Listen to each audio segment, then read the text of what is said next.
sends me to prison for standing up against the Islamification of this country, it's going to be another one of Mr Blunkett's blunders. Because although Mr Blunkett isn't the Home Secretary now, he was the Home Secretary who decided to put me in court to try to put me and Mark Collett in prison. So it's going to be another one of those things that if we do get sent to prison, it's going to be another one of Blunkett's disastrous blunders that's going to backfire in the face of this rotten, wicked government and get us more members, more donors, more supporters, more voters, and help us on our path to victory. And if we have to go to prison as part of the process of that, it just marks us out in a long line of people all around this world. Anywhere in this world which is now ruled by the natives, which used to be ruled by the Brits, you will find, if you look at the people running that country, that those people were once imprisoned by the British government for fighting for their freedom in their own country. Sometimes they were right, sometimes they were wrong, but all of them served time at the hands of the British government.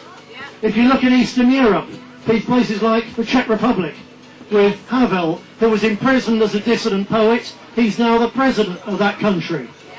I talked about this with the BBC a couple of days ago, and the BBC reporter said, well, surely you're not saying you're like Nelson Mandela, are you?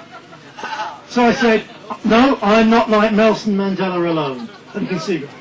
So no, because Nelson Mandela went to prison for terrorist offences, for planning and carrying out a bombing campaign, and I've never done that.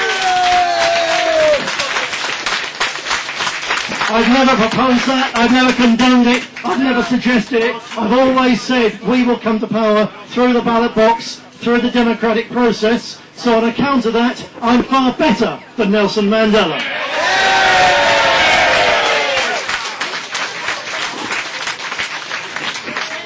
And if the BBC if they can't recognise the deep, bitter irony in that, and the fact that I'm not really very serious, then the day after the trial, sent down or not, that's going to appear on a special programme. I don't think it's going to give lots of people here a belly laugh, even if Mark and I are doing time at Her Majesty's pleasure. But as I say, I can't tell you any more than that, other than that I'm very confident in our legal team. The judge seems genuinely fair, but you never can tell.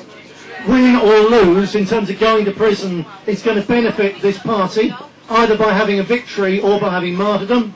So really that doesn't matter either. And it's still coming up on January the 16th. Thank you all who came along the other day to give us the support that we needed there. It really was appreciated. I look forward to seeing you again there at the start of the trial and probably at the end of the trial. And whatever they do to us, this party is about far more than one man, far more than about two men. This is a big nationwide party. If they put us down, this party will carry on, it'll be all the stronger for it, and we'll come out not very long after that, and we will carry on this fight with our last drop of energy, our last drop of blood. We, myself, Mark, and I'm sure everyone like here, we are here in a fight to the death for this country. Thank you very much. Now every week on Saturday night, what is the new sensation? The National Lottery's on TV, excitement grips the nation. Some people become millionaires, now that's a lot of money. I could be a millionaire and I think that sounds funny. And we all go, la la la la la la la la. I'm starting to save up a million. I'll soon be a millionaire.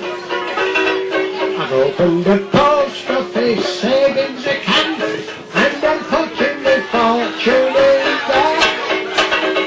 I'm starting to save up a million. It's not as much as it sounds. I just need 999,999